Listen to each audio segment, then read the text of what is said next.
Hello dear students, आज हम लोग सीबीएसई क्लास 10 मैथ्स का चैप्टर नंबर 2 पॉलिनोमियल्स पढ़ने वाले हैं। जैसा कि आप सभी देख सकते हैं यहाँ पे लिखा हुआ है पॉलिनोमियल्स के बारे में हम लोग पढ़ने वाले हैं। क्लास 10 क्लास 9 में ऑलरेडी हम लोग इसके बारे में पढ़ चुके हैं, जिसमें हम लोगों ने रूट्स,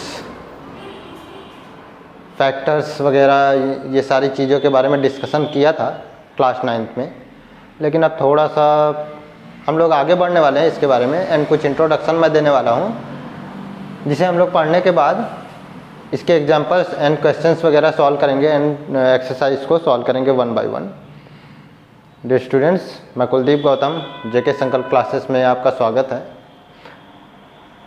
मैं आप लोगों के लिए मैथ्स की एक बेहतरीन सीरीज़ ला रहा हूँ और आप लोगों को बताते हुए बहुत खुशी हो रही है कि मुझे एक मैथ्स की एक सीरीज़ स्टार्ट करनी थी जो फ्री ऑफ कॉस्ट आप लोगों तक पहुंचाना था, जो यूट्यूब एक माध्यम है जिसके थ्रू मैं आप लोगों तक पहुंचा पा रहा हूं। सो ये मेरा जो चैप्टर 2 है इसे मैं एज अ चैप्टर 1 अपलोड करूंगा। इसके पहले जो चैप्टर 1 है वो अभी मैं कवर नहीं करा रहा हूं क्योंकि चैप्टर 1 थोड़ा सा बोरिंग सा एक चैप्टर है जो स्टूडेंट्स जिसमें ज़्यादा इंटरेस्ट नहीं दिखाते हैं। तो मेरा मानना है कि कुछ इंटरेस्टिंग सा चैप्टर एक लेते हैं जिसे कवर करते हैं एंड देन आफ्टर दैट बाद में उसे भी हम लोग कवर कर लेंगे। अभी मैं चैप्टर 2 पढ़ाने वाला हूँ पॉलिनोमियल्स एंड देन चैप्टर 3 पढ़ाऊँगा linear equation in 2 variables and then इसके बाद क्वाड्रेटिक इक्वेशन। तो चैप्टर 2, चैप्टर 3, चैप्टर 4 ये 3 चैप्टर्स हम लोग तो पढ़ने वाले हैं। इसके बाद चैप्टर 1 को कवर करेंगे हम लोग linear equation. I think number system क्या है, रियल नंबर्स है। चैप्टर 1 रियल नंबर है जिसे हम लोग एज अ 4th चैप्टर हम लोग पढ़ेंगे। दैट इज़ वो चैप्टर 1 तो है ही, लेकिन हम लोग 4थे नंबर पे उसे रखेंगे and then after that arithmetic progression start करेंगे। बड़ा ही इंटरेस्टिंग चैप्टर है अरिथमेटिक प्रोग्रेशन भी।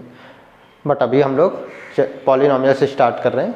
ये नवंबर मंथ है 2024, जिसमें मैं आप लोगों के लिए ये वीडियो अपलोड करने जा रहा हूँ और मैं प्रॉमिस करता हूँ कि एग्ज़ाम से पहले सिलेबस कंप्लीट करूँगा आप लोगों का। और साथ ही साथ ऐसे स्टूडेंट्स जो बहुत ही सीरियस हैं, बहुत ही अच्छे से पढ़ना चाहते हैं, वे मेरी वीडियोस को देख करके मोर देन 90% अचीव कर पाने में बहुत मदद मिलने वाला है मेरी वीडियो के थ्रू। सो जो भी स्टूडेंट्स मेरी वीडियो को देख रहे हैं वे लाइक, शेयर एंड सब्सक्राइब जरूर करें एंड बेल आइकन्स को दबाना ना भूलें, ताकि सारी नोटिफिकेशंस आप लोगों तक पहुंचती रहें। और इससे हमें भी मोटिवेशन फील होगा, हम लोग मोटिवेटेड फील करेंगे ताकि हम लोग ज़्यादा अच्छे से अच्छी वीडियो ला सकें। मैं अभी आप लोगों के लिए एक वीडियो तो ला ही रहा हूँ, इसके अलावा एक जोगिंदर सर हैं, वो भी पॉसिबल है कि फ्यूचर में आए और आप लोगों के लिए एक वीडियो लाएं। क्लास 10th के अलावा क्लास 9 की भी वीडियोस वगैरह हम लोग लाएंगे, मैथ्स का वीडियो लाएंगे एंड देन रहा फिजिक्स के लिए भी हम लोग क्लास 10th को कवर करेंगे।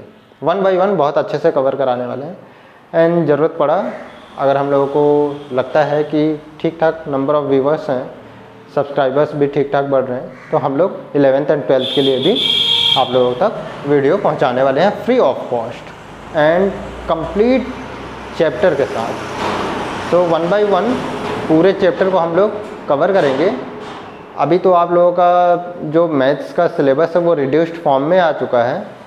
रिड्यूस्ड फॉर्म वाला जो सिलेबस दिया हुआ है मुझे तो बिल्कुल भी अच्छा नहीं लगता है, बट फिर भी पढ़ाना तो मुझे वही है।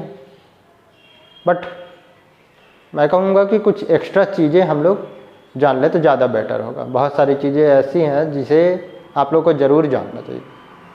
सो कुछ थोड़ा बहुत ज़्यादा नहीं, थोड़ा सा एक्स्ट्रा नॉलेज देता रहूँगा बीच बीच में, ताकि आप लोगों को ज़्यादा अच्छा लग सके एंड फ्यूचर में आने वाले टाइम पे प्रॉब्लम ना हो। सो अब स्टार्ट करते हैं हम लोग जल्दी से। जैसा कि आप सभी देख पा रहे हैं चैप्टर 2 पॉलिनोमियल्स में हम लोग सीधा स्टार्ट करेंगे पॉलिनोमियल्स से ही। चैप्टर 10 में क्लास 10th में चैप्टर 2 में जो पॉलिनोमियल चैप्टर है उसमें पॉलिनोमियल के बारे में तो हम लोग डायरेक्ट स्टार्ट करेंगे ही, एंड देन डायरेक्टली हम लोग linear polynomial, quadratic polynomial, cubic polynomial, by quadratic polynomial वगैरह ये सारी चीज़ें क्या होती हैं इनके बारे में भी हम लोग समझेंगे। बट इससे पहले कुछ छोटे छोटे पॉइंट्स हैं जो क्लास 9th में, क्लास 8th में आप लोग पढ़ चुके हैं, उसे थोड़ा सा रिकॉल कर लेंगे एंड देन आफ्टर दैट पढ़ेंगे तो ज़्यादा बेटर होगा। बिकॉज मे बी दैट कुछ स्टूडेंट्स भूल गए हैं पिछले क्लास के कुछ छोटे छोटे पॉइंट्स जो यहाँ पे लिखा हुआ है, मैं आप लोगों को 1 बाय 1 बताने वाला हूँ। सो स्टार्ट करते हैं, बिना टाइम वेस्ट किए स्टार्ट करते हैं हम लोग। कांस्टेंट क्या होता है, ये छोटे छोटे पॉइंट्स हैं, जैसे जैसे आप लोग पढ़ते जाएंगे मैं प्रॉमिस करता हूँ आप लोगों को बहुत अच्छे से चीज़ें बनने वाली हैं। एंड कॉपी पेन लेकर के आप लोग बैठिए, जो भी सीरियस हैं, जो अच्छे मार्क्स गेन करना चाहते हैं, कॉपी पेन लेकर के ही बैठिए और 1 बाय 1 नोट करते हुए चलिए आप लोग। सो कांस्टेंट क्या होता है, ऐसी चीज़ें जो पर्सन टू पर्सन चेंज ना होता हो, जो फिक्स होता हो। मेरे अकॉर्डिंग जो चीज़ है वही चीज़ दूसरों के अकॉर्डिंग भी हो, उसे कांस्टेंट कहते हैं। जैसे मैं एग्जांपल बोल दूँ 1 2 3 4 5 dash dash dash etcetera are called constant.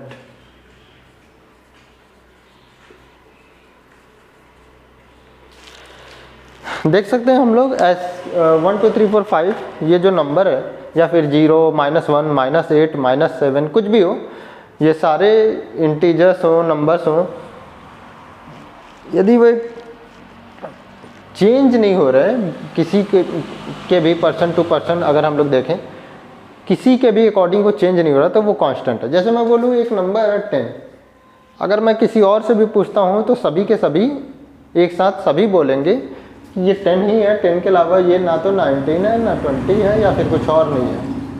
सो दूसरों के अकॉर्डिंग भी ये 10 ही है, मेरे अकॉर्डिंग भी 10 है, आपके अकॉर्डिंग भी 10 है।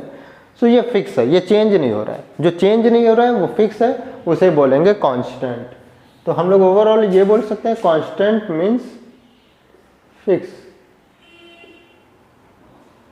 और फिक्स या फिर जो चेंज ना होता हो उसे कांस्टेंट कहते हैं। और ये एग्जांपल्स हमने देख लिया। इसी तरह से वेरिएबल की बात करें तो वेरिएबल का मीनिंग होता है चेंजेबल। वेरिएबल का मीनिंग होता है चेंजेबल, जो चेंज होता हो। मैं जैसे बोलूँ ABCD dash dash dash XYZ etcetera are called variable. इन सभी चीज़ों को वेरिएबल बोलेंगे। क्यों बोल रहे हैं वेरिएबल? जो स्मॉल लेटर्स इंग्लिश में स्मॉल लेटर्स हैं A से Z तक, इन सभी को हम लोग वेरिएबल्स बोलते हैं। रीज़न ये है, मैं बताता हूँ आप लोगों को। जैसे कई बार हम लोग के सामने कुछ क्वेश्चंस होते हैं और उनमें बहुत सारी चीज़ें हमको पता नहीं होती है, तो उसे हम लोगों को जानने के लिए क्या करना होता है, पहले मान लेना होता है। हम लोग लिखते हैं let this is B this, है ना, ऐसा हम लोग लिखते हैं या मान के चलते हैं कि माना ये x है। ज़्यादातर हम लोग x ही मानते हैं, वैसे हम लोग कुछ भी मान सकते हैं, A से Z तक के किसी भी लेटर्स को हम लोग मान सकते हैं, लेकिन मैथ्स में ज़्यादातर x लिया जाता है। सो यहाँ x के टर्म में ही मैं बात करूँ अगर, तो x let the second number be x, ऐसा करके हम लोग कई बार फर्स्ट नंबर दिया होता है, सेकेंड नंबर नहीं दिया हुआ है, तो सेकेंड नंबर x ऐसा मान लेंगे, उसकी वैल्यू फाइंड करते हैं अकॉर्डिंग टू कंडीशन, जैसा भी क्वेश्चन में दिया हुआ है। सो कई बार हम लोग देखें फर्स्ट, सपोज दैट 3 क्वेश्चन है, फर्स्ट सेकेंड एंड थर्ड, ऐसे 3 क्वेश्चन है हमारे सामने, और ऑल दिस 3 क्वेश्चंस जो हैं इनमें से फर्स्ट क्वेश्चन में हमने जो पता नहीं है उसके बारे में x मान लिया, सेकंड क्वेश्चन में भी x मान लिया, थर्ड क्वेश्चन में भी x मान लिया, जो चीज़ें हमको पता नहीं है। बट जब x की वैल्यू फाइंड करते हैं तो हर एक क्वेश्चन में x की वैल्यू सेम नहीं आती है, अलग अलग आती है। सपोज फर्स्ट क्वेश्चन में 5 हो सकता है, सेकंड क्वेश्चन में -3 हो सकता है, या थर्ड क्वेश्चन में 1.67 या फिर 25.5 कुछ ऐसा समथिंग हो सकता है। अलग अलग देखिए यहाँ पे वेरिएबल क्या हमने माना था सेम x, लेकिन वैल्यू क्या आ रही थी, अलग अलग आ रही थी, चेंज हो रही है। अलग अलग क्वेश्चन में वेरिएबल की वैल्यू चेंज हो रही है।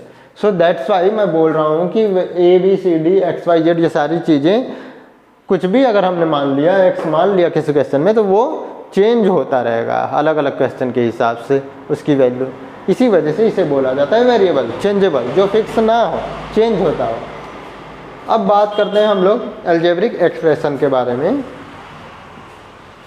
अलजेब्रिक एक्सप्रेशन क्या होता है? कांस्टेंट एंड वेरिएबल को मिला करके जो एक्सप्रेशन लिखा जाता है उससे हम लोग बोलेंगे अलजेब्रिक एक्सप्रेशन। जैसे मैं एग्जांपल के तौर पे यहाँ पे लिख दूँ, मैं थोड़ा combination of constant and variable, constants and variables are called algebraic expression। Short में मैं लिख रहा हूँ, आप लोग समझ जाइए। अगर मैं एक एग्जांपल लूँ इसका, तो बोल सकते हैं 2x square plus 5x minus 7, ये एक एग्जांपल है। यहाँ पे हम लोग देख सकते हैं x स्क्वायर क्या है, वेरिएबल है, x क्या है, वेरिएबल है, और वेरिएबल के साथ ये नंबर्स भी दिए हुए हैं। सो ये यहाँ पे कांस्टेंट एंड वेरिएबल दोनों को मिला करके लिखा गया है, और इसे हम लोग बोलते हैं अलजेब्रिक एक्सप्रेशन। और कुछ एग्जांपल लो, 2x स्क्वायर माइनस 7, एक एग्जांपल ये हो सकता है। तो ऐसा करके कई सारे एग्जांपल्स हो सकते हैं। अब बात करते हैं हम लोग टर्म्स एंड कोफिशिएंट के बारे में। टर्म्स क्या होता है, टर्म्स कैसे पता चलेगा कितने टर्म्स हैं? सो कोई भी अलजेब्रिक एक्सप्रेशन, एक एग्जांपल सीधा मैं लेता हूँ। सपोज ऊपर का जो अलजेब्रिक एक्सप्रेशन है 2x square plus 5x minus 7, इसके बारे में मैं बताता हूँ आपको। एंड कोफिशिएंट एंड टर्म्स क्या होता है? टर्म्स क्या होता है? टर्म्स क्या होता है? जो साइन प्लस एंड माइनस होता है उसके अकॉर्डिंग हम लोग टर्म्स को डिवाइड करते हैं। जैसा कि यहाँ पे प्लस साइन है, प्लस साइन के लेफ्ट में ये पूरा का पूरा 2x स्क्वायर एक टर्म है, फिर प्लस के राइट साइड में 5x एक दूसरा टर्म है, फिर माइनस के बाद 7 एक तीसरा टर्म है। So plus and minus sign divide कर रहा है कि कितने टर्म्स हैं। सो यहाँ पे हम लोग बोल सकते हैं कि ये, यहाँ पे मैं बताता हूँ, यहाँ पे मैं पूरे इस एक्सप्रेशन को लूँ तो इस एक्सप्रेशन में देयर आर 3 टर्म्स। वो टर्म्स कौन कौन से हैं थोड़ा हम लोग देख लेते हैं। दैट इज 2x स्क्वायर एक टर्म अलग है, 5x दूसरा टर्म है, एंड 7 एक दूसरा टर्म है। टोटल 3 टर्म्स है इसमें। तो क्या ये 5 एंड x अलग अलग टर्म्स है क्या? ऐसा कुछ भी नहीं है, ये अलग टर्म्स नहीं है। जहाँ पे जिनके बीच में प्लस एंड माइनस साइन है वही सिर्फ अलग करेगा, अदरवाइज इन दोनों के बीच में कोई भी साइन नहीं है तो इसे मल्टीप्लाई माना जाएगा, एंड मल्टीप्लाई वाले दोनों पार्ट को सिंगल टर्म माना जाएगा।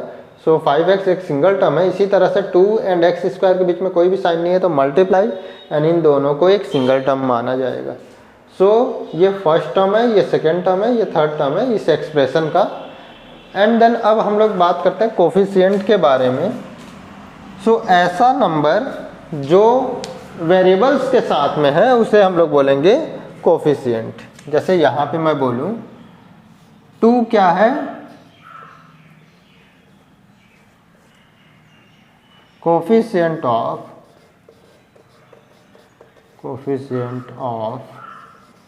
एक्स स्क्वायर, 2x स्क्वायर का कोफिशिएंट है। इसी तरह से मैं बोलूँ 5 क्या है, x का कोफिशिएंट है। वैसे तो यहाँ पे x स्क्वायर एंड x दोनों ही क्या है, एक्स स्क्वायर एंड x दोनों ही यहाँ पे वेरिएबल्स हैं। अब बात करें इस 5 की, तो ये 5 क्या है, कोफिशिएंट ऑफ x है।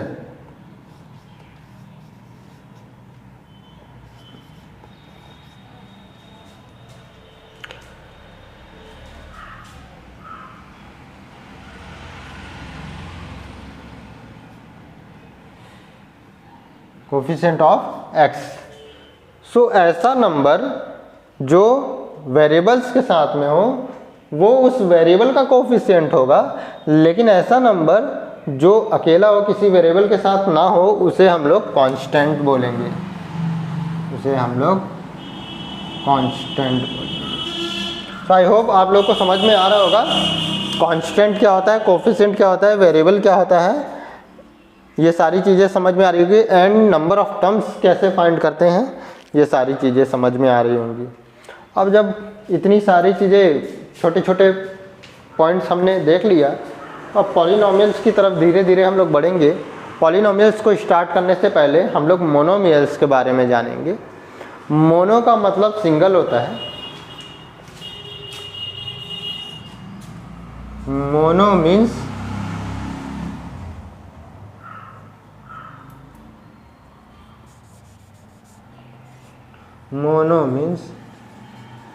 single. Therefore,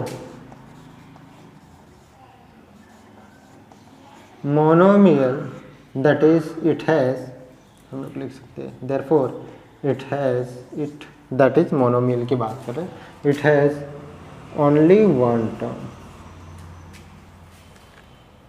it has only one term। कुछ एग्जांपल्स की बात करें अगर हम लोग, तो 2x बोल सकते हैं, या 5 बोल सकते हैं, या 7y² बोल सकते हैं, या 2/3 p बोल सकते हैं, कुछ भी, p³ कुछ भी बोल दिया, लेकिन एक ही टर्म है तो उसे हम लोग बोलेंगे मोनोमियल। अब बात करें बाइनोमियल की। सो बाइनोमियल, बाय मीन्स 2 होता है, bye means 2, bye means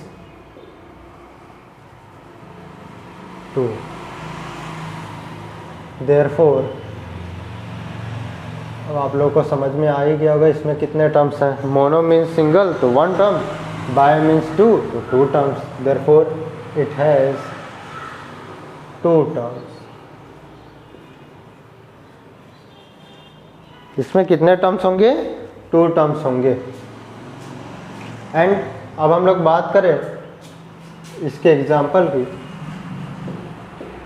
2x² + 5 ये एक एग्जाम्पल हो सकता है, 7y - 8 एक दूसरा एग्जाम्पल हो सकता है, 2/3 p² - p ये थर्ड एग्जाम्पल है। ऐसा करके कई सारे एग्जाम्पल्स हो सकते हैं। एंड आप सभी देख पा रहे हैं वेरिएबल्स अलग अलग एक्सप्रेशन में अलग अलग वेरिएबल्स हैं। सो वेरिएबल्स हम लोग कुछ भी ले सकते हैं, ये आपके ऊपर डिपेंड करता है, आपके समझ के ऊपर डिपेंड करता है। एंड देन नेक्स्ट हम लोग देखते हैं ट्राइनोमियल्स। जैसा कि हमने देखा मोनो मीन्स सिंगल होता है, बाय मीन्स 2 होता है, सो ट्राई मीन्स 3 होगा। इसके वर्ड से ही समझ में आ रहा है, ट्राई मीन्स 3। इस ट्राई का मीनिंग 3 होता है, ट्राई मीन्स 3। मैं शॉर्ट में लिख रहा हूँ, try means 3। Therefore it has, therefore it has 3 terms। Example की बात करें,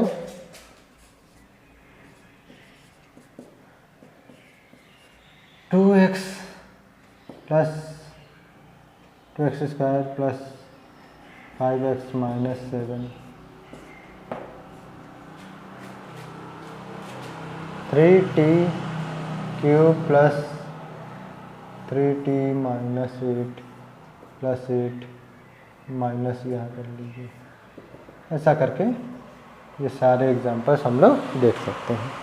अब बात करें पॉलिनोमियल्स की, तो ऐसा जो पॉलिनोमियल्स होते हैं, जो भी अभी तक हमने पढ़ा है, मोनोमियल, बाइनोमियल, ट्राइनोमियल, ये सारे सभी एक्सप्रेशंस जो होते हैं वो पॉलिनोमियल के अंडर में आते हैं, और जिनमें 3 से ज़्यादा टर्म्स होते हैं वो भी पॉलिनोमियल कहलाता है। सो ऐसे एक्सप्रेशन जिनमें सिर्फ 1 टर्म हो, 2 टर्म हो, 3 टर्म हो या मोर देन 3 टर्म हो, ये सभी के सभी क्या कहलाते हैं? पॉलिनोमियल्स। पॉली का मीनिंग ही होता है many. Poly means many, therefore it has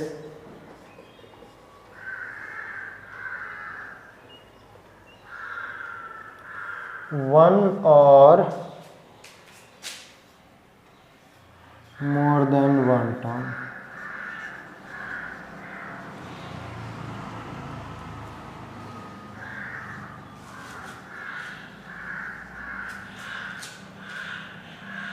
example की बात करें हम लोग, मोनोमियल, बाइनोमियल, ट्राइनोमियल,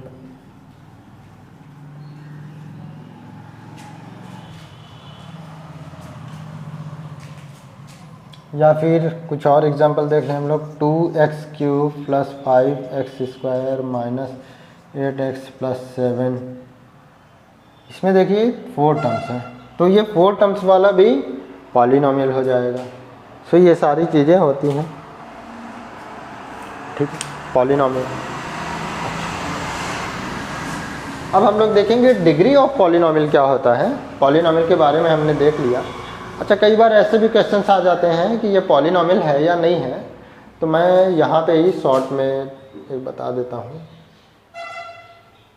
नोट करके यहाँ आप लोग देख लीजिए। सपोज दैट यहाँ पे मैं लिखूँ 2³ ऑफ x + 5√x या फिर 5x² - 7। ये एक एग्जांपल लूँ तो इस एग्जांपल में हम लोग देख सकते हैं कि इसके पावर में क्या है? होल नंबर है। कुछ और लिख लेते हैं, +9x - 7। सो x की पावर में जो नंबर है वो होल नंबर है। यहाँ पे x की पावर में कुछ भी नहीं है तो हम लोग बोलेंगे पावर 1, यहाँ पे 1 माना जाएगा। अगर किसी भी x के पावर में या किसी वेरिएबल के पावर में कुछ भी नहीं है तो वो इसका पावर 1 माना जाएगा। लेकिन यहाँ पे देखिए, इसके पावर में अगर हम लोग इसे हटाते हैं तो पावर में 1/3 आ जाएगा। क्या आ जाएगा? इसे अगर हम लोग न्यू फॉर्म में देखें इस पूरे एक्सप्रेशन को, तो यहाँ पे आ जाएगा x⁻⁴ + 5x² + 9x - 3। Cube root का मीनिंग ही होता है, अगर क्यूब रूट आप हटाते हैं तो 1/3 आएगा, स्क्वायर रूट होगा तो 1/2 आएगा, ऐसा करके 4th रूट अगर होगा तो 1/4 आएगा। सो ऐसा कर करके पूरे एक्सप्रेशन को हम लोग लिख सकते हैं।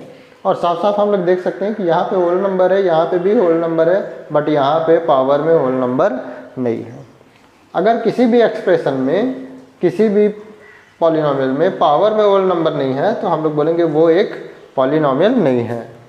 So it is not a polynomial.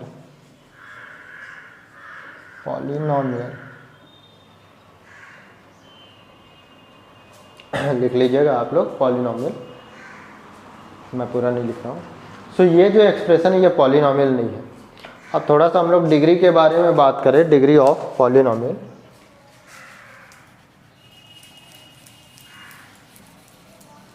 Degree of polynomial,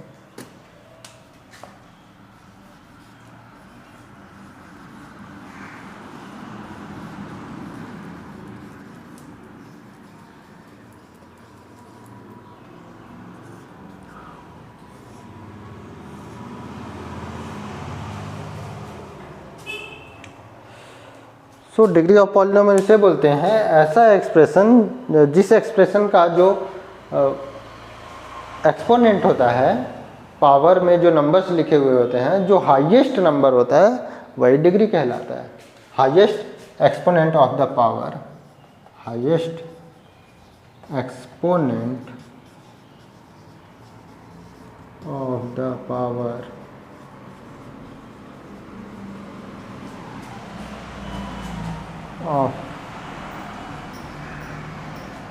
of a polynomial is called degree of the polynomial. Degree of the polynomial, उस पॉलिनोमियल का डिग्री कहलाएगा। एग्जाम्पल अगर हम लोग देखें, एक एग्जाम्पल हम लोग देखें, 2x⁻³ minus 5x⁴ plus 7x² minus 9। इस एक्सप्रेशन में देखें तो इस एक्सप्रेशन का, इस पॉलिनोमियल का डिग्री क्या है? Degree is 4। यहाँ पे देख सकते हैं आप लोग 4 हाईएस्ट पावर है इस एक्सप्रेशन का, सो दैट्स वाई इसकी डिग्री भी 4 होगी। इस तरह से हम लोग डिग्री के बारे में देख सकते हैं। अब धीरे धीरे हम लोग कुछ और चीज़ों के बारे में हम लोग समझेंगे। आप लोगों को पता ही है, अभी हम लोगों को वेरिएबल्स क्या होते हैं, अलजेब्रिक एक्सप्रेशन टर्म्स कांस्टेंट क्या होता है, ये सारी चीज़ें पता चल गई हैं। डिग्रीज, फैक्टर्स वगैरह सब कुछ हम लोग ऑलरेडी, ये सारी चीज़ें हम लोग क्लास 9 में पढ़ चुके हैं। लेकिन अब हम लोग रिलेशनशिप भी देखने वाले हैं पॉलिनोमियल्स के बीच में, जो जीरोज़ हैं एंड कोफिशिएंट हैं उनके बीच में। इस चैप्टर में हम लोग रिलेशनशिप भी देखने वाले हैं। सो आई होप आप लोगों को क्लियर हो रहा होगा, मेरी वॉइस भी क्लियर हो रहेगी। लास्ट टाइम मैंने एक वीडियो अपलोड करा था चैप्टर 2 को लेकर के ही, जिसमें मेरी वॉइस क्लियर नहीं हो रही थी। कुछ लोगों ने मुझे सजेस्ट किया, मैं थैंक्स कहना चाहूँगा। अब आई होप वो प्रॉब्लम जो था वो रिजॉल्व हो गया होगा। एंड देन लास्ट टाइम बहुत छोटे छोटे ये सारी चीज़ें दिख रही थी, तो कुछ लार्ज करके मैंने लिखा है ये, है ना। आप लोगों को ज़्यादा बेटर अब समझ में आ रहा होगा। एंड लाइटिंग की भी थोड़ा सा प्रॉब्लम थी, वो भी रिजॉल्व हो गया होगा। सो इसे नोट कीजिए आप लोग, उसके बाद मैं स्क्रीनशॉट लीजिए या फिर नोट कर लीजिए।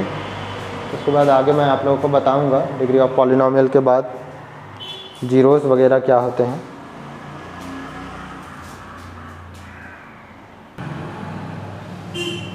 ओके, तो जैसा हमने लास्ट टाइम देखा, ये डिग्री ऑफ पॉलिनोमियल ये था, ये हमने पढ़ लिया और हमने देखा कि डिग्री ऑफ पॉलिनोमियल जो हाईएस्ट पावर होगा वो इसकी डिग्री होगी।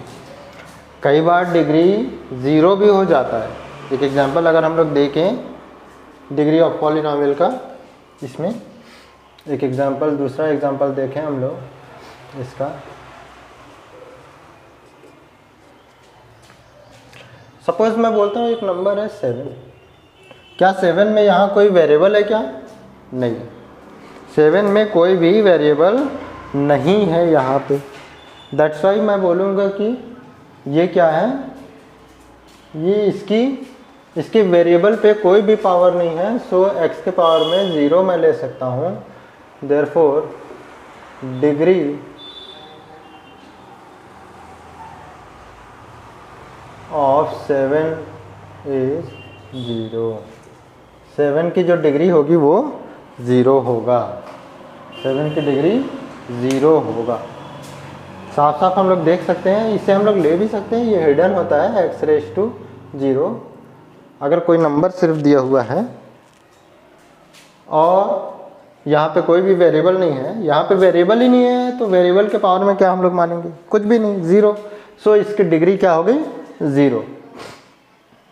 सो ये जो डिग्री 0 आ रही है जिस एक्सप्रेशन की वजह से, इसमें तो एक ही टर्म है वैसा, जिस एक्सप्रेशन की वजह से डिग्री 0 आ रही है उसे हम लोग कांस्टेंट पॉलिनोमियल बोलते हैं। It is called constant polynomial.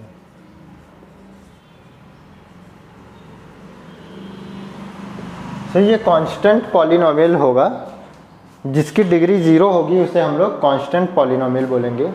Next आते हैं लीनियर पॉलिनोमियल के बारे में, देखते हैं क्या होता है। जिसकी डिग्री हाईएस्ट डिग्री 1 हो उसे लीनियर पॉलिनोमियल बोलते हैं। सो हम लोग सीधा बोले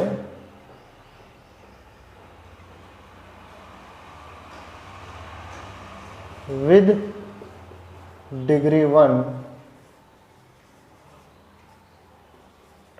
is called, या फिर ऐसा ना बोले,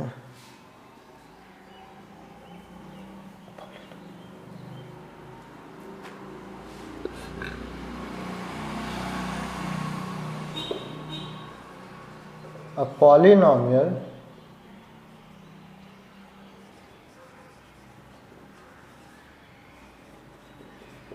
with degree 1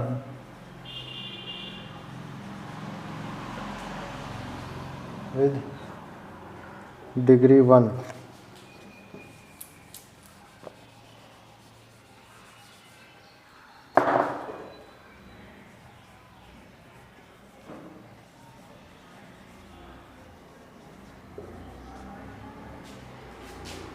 is called linear polynomial. इसे एलपी लिखूंगा मैं, आप सभी समझ जाइए, ये LP, L means linear, P means polynomial short में। एग्जाम्पल अगर लूँ इसका 2x माइनस 7, यहाँ पे देखिए x के पावर में कुछ भी नहीं है तो मैं क्या बोलूँगा, इसकी डिग्री कितनी हो गई, 1 हो गई। सो ये लीनियर पॉलिनोमियल हो गया। 5y प्लस 3, इसकी डिग्री कितनी हो गई, 1। 2/7 t माइनस 9 t⁻0। सो इसकी डिग्री कितनी हो गई, 1 हो गई। सो इस तरह से कई सारे एग्जांपल्स हम लोग देख सकते हैं। आई होप आप लोगों को अच्छे से क्लियर हो रहा होगा। क्वाड्रेटिक पॉलिनोमियल के बारे में बात करें अब हम लोग, जिनकी डिग्री 2 हो वो क्वाड्रेटिक पॉलिनोमियल के में आते हैं। जैसे a polynomial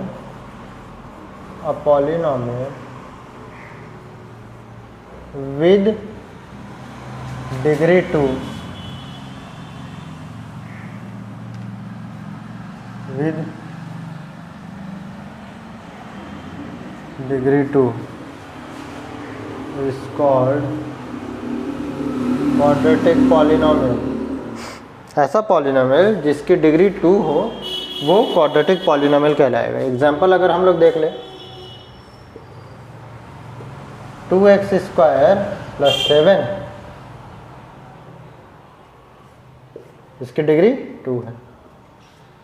3y³ 4y³ minus 3y² plus 19y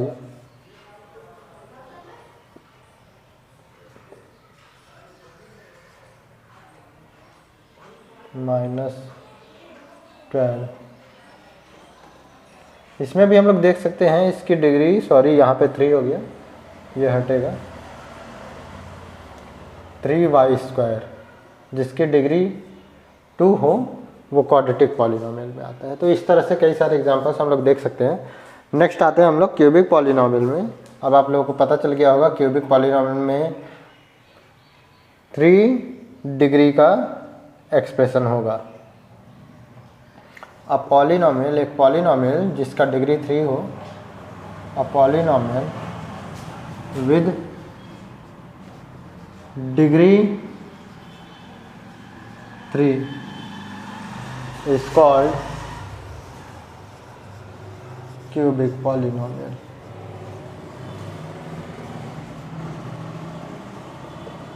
ऐसा पॉलिनोमियल जिसकी डिग्री क्या हो, 3 हो।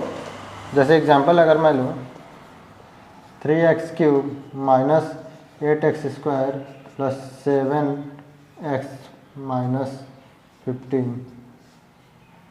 ये एक एग्जांपल है। इसी तरह से और भी एग्जांपल्स हम लोग देख सकते हैं, जिसके पावर में हाईएस्ट पावर क्या है 3 है, तो यही इसकी डिग्री है और ये क्यूबिक पॉलिनोमियल में आएगा। अब बात करते हैं बाई क्वाड्रेटिक पॉलिनोमियल में। ऐसा पॉलिनोमियल जिसकी डिग्री 4 हो, अब फोर्थ डिग्री ऑफ पॉलिनोमियल, अब fourth degree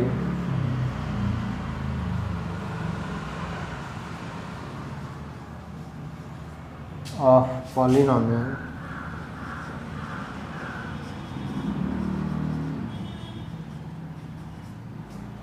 is called by quadratic polynomial. पहले ही मैंने आपको बताया बाय मीन्स 2 होता है, क्वाड्रेटिक का में क्या होगा, स्क्वायर के फॉर्म में आएगा जो पॉलिनोमियल, वो क्वाड्रेटिक में चला जाएगा और स्क्वायर के ऊपर एक और 2 चला जाएगा, दैट इज़ 4। सो उसे हम लोग बोलेंगे cubic polynomial, by quadratic polynomial, sorry. Example अगर हम लोग लें 2y⁴ माइनस 17, ये एक एग्जाम्पल है। दूसरा एग्जाम्पल और देख सकते हैं 2t 5t, कुछ भी लिख लीजिए, 5t⁴ minus 5t³ plus 7t² minus 8, ये एक दूसरा एग्जाम्पल। इस तरह से कई सारे एग्जाम्पल्स हो सकते हैं जिसमें डिग्री 4 हो, उसे बाई क्वाड्रेटिक पॉलिनोमियल बोलेंगे। तो ये सारी चीज़ें थी। नेक्स्ट हम लोग देखेंगे value of polynomial. Value of polynomial क्या हो जाएगा ये देखेंगे हम लोग।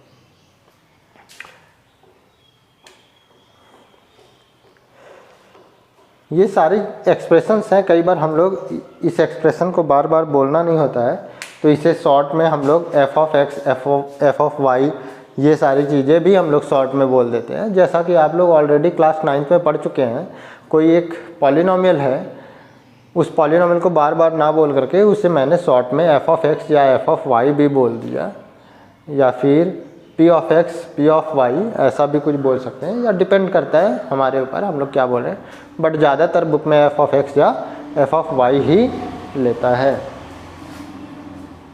सो एक वैल्यू की बात करें अगर हम लोग,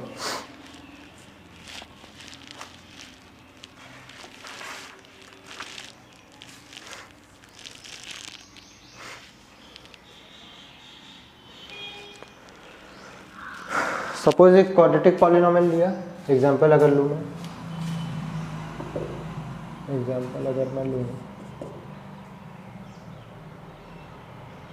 (2x²), suppose f(x) = 2x² plus 7x minus 13, ये एक एक्सप्रेशन है और इसमें मैं x क्या लेता हूँ, x = 2 ले लेता हूँ, 2 लेता हूँ, x = 2 ले लिया मैंने। अब x की जगह पे मैं 2 रखूँगा, तो यहाँ पे मैं बोलूँगा f(2), जहाँ पे भी x है वहाँ 2 बोलने वाला, f(2), इसे हम लोग 3 ले लेते हैं। 3 जैसा कि मैं पहले भी बताया मैंने कि एक वेरिएबल है और एक नंबर है, उनके बीच में कोई भी साइन नहीं है, तो वो मल्टीप्लाई माना जाएगा। So that's why 3 and x² दोनों मल्टीप्लाई हैं, तो 3 × x²। यहाँ पे x की वैल्यू 2 है, बट x² है यहाँ पे, तो 2² प्लस 7 × 2 माइनस 13। सॉल्व करेंगे इसे, क्या हो जाएगा, 3 × 2² 4, 2² 4, 3 × 2² 4, 4 3 = 12। मैं डायरेक्ट लिख रहा हूँ, आप लोग समझ लीजिए, या फिर चलिए लिख देता हूँ। 3 × 4 प्लस 7 2 = 14 माइनस 13। कैसे सॉल्व करेंगे हम? 3 4 = 12 प्लस 14 माइनस 13 कितना होता है? 14 12 26 माइनस 13 कितना आ गया? 13। सो 13 आया है f(2) की वैल्यू। दैट्स वाई हम लोग बोलेंगे कि इस पॉलिनोमियल की वैल्यू एट, इसे हम लोग लिख लेते हैं at x is equal to 2 find करना है वैल्यू। तो वैल्यू फाइंड कर लिया हमने। सो एफ ऑफ एक्स जो एफ ऑफ 2 हो गया उसकी वैल्यू हम लोग 13 बोलेंगे। मैथ्स में ज़्यादातर जब भी हम लोग यहाँ पे वैल्यू हमने लिखा सो अलग अलग वैल्यू हो सकती है। मे बी एक्स की वैल्यू 2 हो, 3 हो, 4 हो या फिर कुछ और भी हो, उसकी जगह बार बार नंबर चेंज हो रहा है तो इसके लिए भी एक साइन हम लोग रखते हैं अल्फ़ा, है ना। अल्फ़ा एक वैल्यू हो जाएगा, उसका माना जाएगा। बाद में उसे हम लोग देखेंगे। फ़िलहाल के लिए अभी ये देखिए आप लोग, एफ ऑफ 2 की वैल्यू क्या है 13 है, इस पॉलिनोमियल की वैल्यू क्या है 13 है। तो यही इसे बोलेंगे इसकी वैल्यू।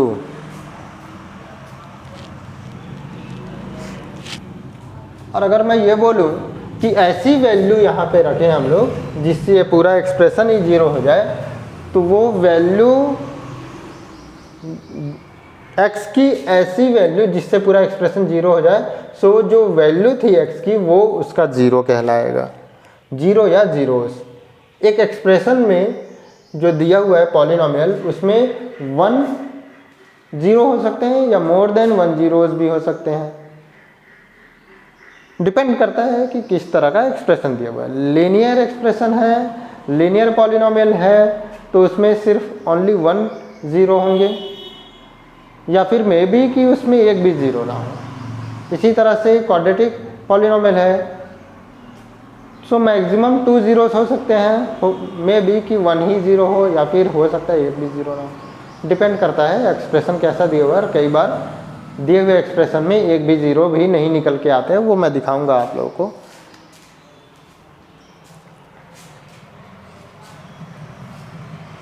एक एग्जांपल छोटा सा मैं दिखा दूँ नोट करके।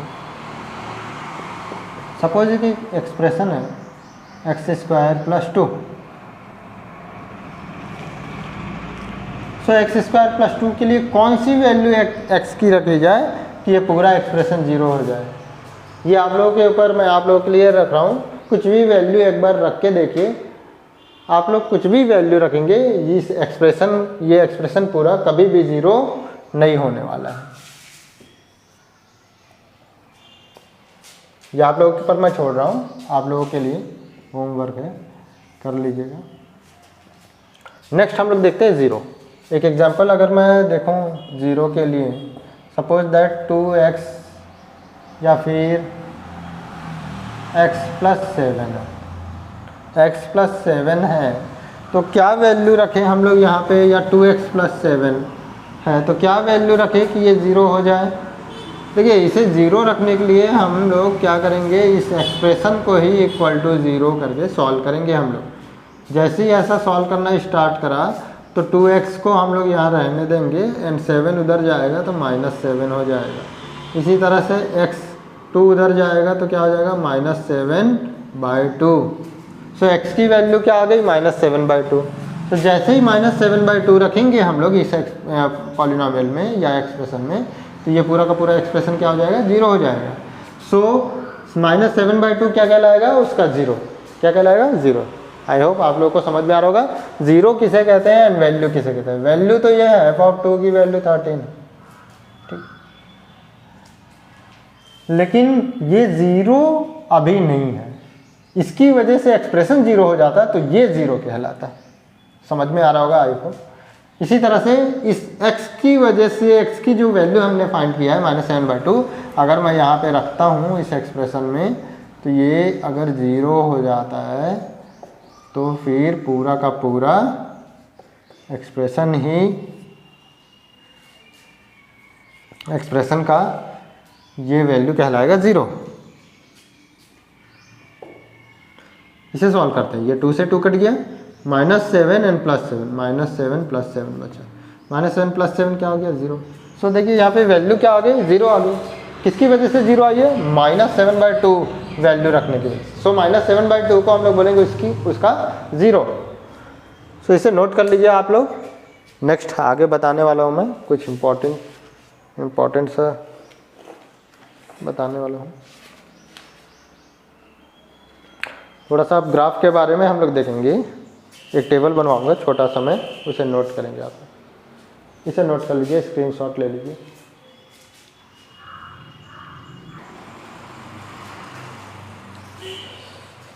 तो जैसा कि हमने देख लिया zero and zeros of polynomial क्या होता है, value of polynomial, by quadratic polynomial, cubic polynomial, quadratic polynomial, linear polynomial, ये सारी चीज़ें हमने देख लिया।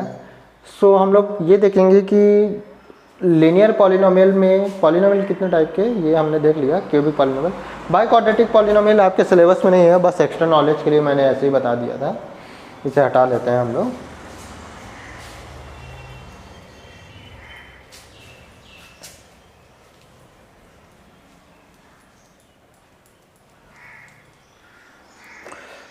हम लोग क्यूबिक पॉलिनोमियल तक ही पढ़ेंगे एंड इसमें भी हम लोग को ज़्यादा प्रॉब्लम्स क्वाड्रेटिक पॉलिनोमियल पे ही सॉल्व होगा। क्यूबिक पॉलिनोमियल के लिए आर.डी. शर्मा पे हम लोग देख सकते हैं। क्यूबिक पॉलिनोमियल के लिए एनसीईआरटी बुक पे क्वेश्चंस आई थिंक नहीं है, और अगर होता है तो मैं आप लोग को सॉल्व कराऊंगा। तो लीनियर पॉलिनोमियल के बारे में देखें तो मैक्सिमम कितने जीरोस हो जाएंगे, मैक्सिमम 1 जीरो होगा। लीनियर में मैक्सिमम 1 जीरो होगा, मैक्सिमम 1 होगा जीरो, एंड मिनिमम कितना होगा, मिनिमम 0 जीरोस होंगे, मिनिमम 0 कितने होंगे, 0। यहाँ पे क्वाड्रेटिक पॉलिनोमियल में मैक्सिमम कितने जीरोस होंगे, 2 जीरोस होंगे, उससे कम 1 भी हो सकता है और सबसे कम मिनिमम 0, मिनिमम 0। क्यूबिक पॉलिनोमियल में मैक्सिमम कितने जीरोस होंगे, 3 जीरोस, मैक्सिमम 3 जीरोस, पावर भी 3 होता है, सो मैक्सिमम 3 जीरोस होंगे, है ना। डिग्री इसका हाईएस्ट डिग्री 3 होता है, दैट्स वाई इसमें मैक्सिमम 3 जीरो भी जाएंगे, एंड मिनिमम कितने जीरो जाएंगे, 0 जीरोस जाएंगे, मिनिमम 0, एक भी जीरो नहीं है। ग्राफ की बात करें तो लीनियर पॉलिनोमियल में ग्राफ कुछ ऐसा बनता है, हम सभी जानते हैं ये एक्स एक्सिस होता है, ये वाई एक्सिस होता है। एक लाइन जो एक्स एक्सिस को सिर्फ एक ही जगह पे कट कर रहा हो और स्ट्रेट जा रहा हो, वो लीनियर पॉलिनोमियल का ग्राफ होगा। अब बचा क्वाड्रेटिक पॉलिनोमियल। क्वाड्रेटिक पॉलिनोमियल का जो ग्राफ होता है वो पैराबोला टाइप से होता है। पैराबोला ऐसा होता है, मैं आप लोगों को दिखाता हूँ, ये इस टाइप से पैराबोला का होता है, और पैराबोला में अलग अलग तरह से पैराबोला कई बार वो ऊपर की तरफ उसका मुंह खुलता है और कई बार नीचे की तरफ मुंह खुलता है, एंड मे बी ये अलग अलग कंडीशन होते हैं, बस आप लोग अभी याद रखिए ऐसा होता है, अलग अलग कंडीशन होगा, मैं बताऊंगा। सो 2 पॉइंट पे अगर टच कर रहा है तो 2 जीरोस हो जाएंगे। अगर एक ही पॉइंट पे टच कर रहा है, ये जैसे यहाँ पे देख सकते हैं, तो एक ही ज़ीरो हो जाएगा, और अगर एक भी टच नहीं कर रहा है, हवा में उड़ रहा है, तो फिर एक भी ज़ीरो नहीं होगा, इसलिए हवा में नहीं उड़ना चाहिए।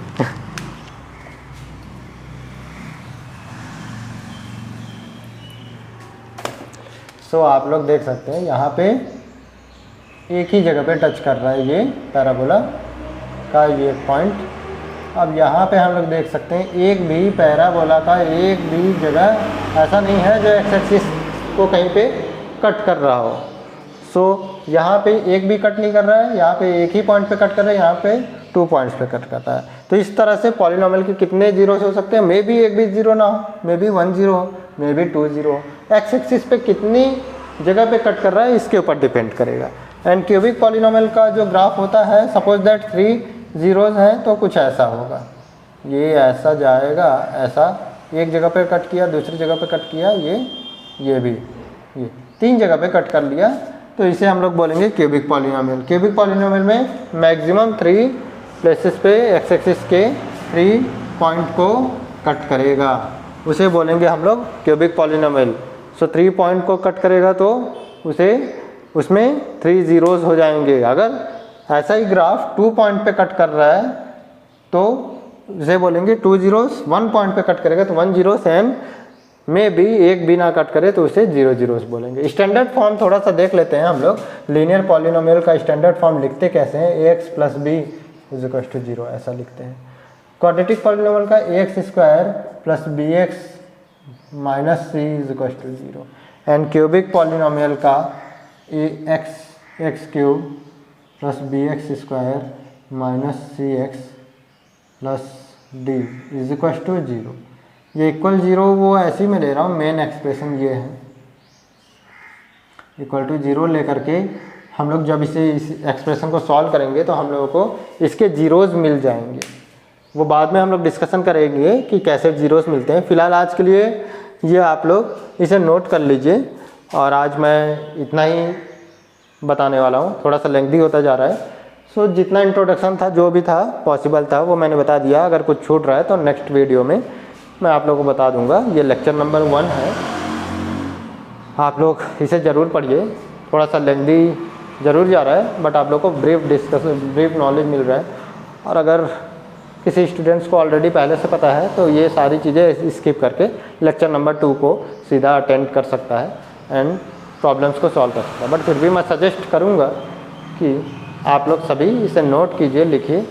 और वीडियो अच्छा लगा तो लाइक शेयर एंड सब्सक्राइब ज़रूर कीजिए एंड बेल आइकन्स को दबाना ना भूलें, ताकि नेक्स्ट वीडियो की नोटिफिकेशन आप लोगों तक पहुंच सके और जिससे हम लोग ज़्यादा अच्छी से अच्छी वीडियो आप लोगों तक पहुंचा सकें।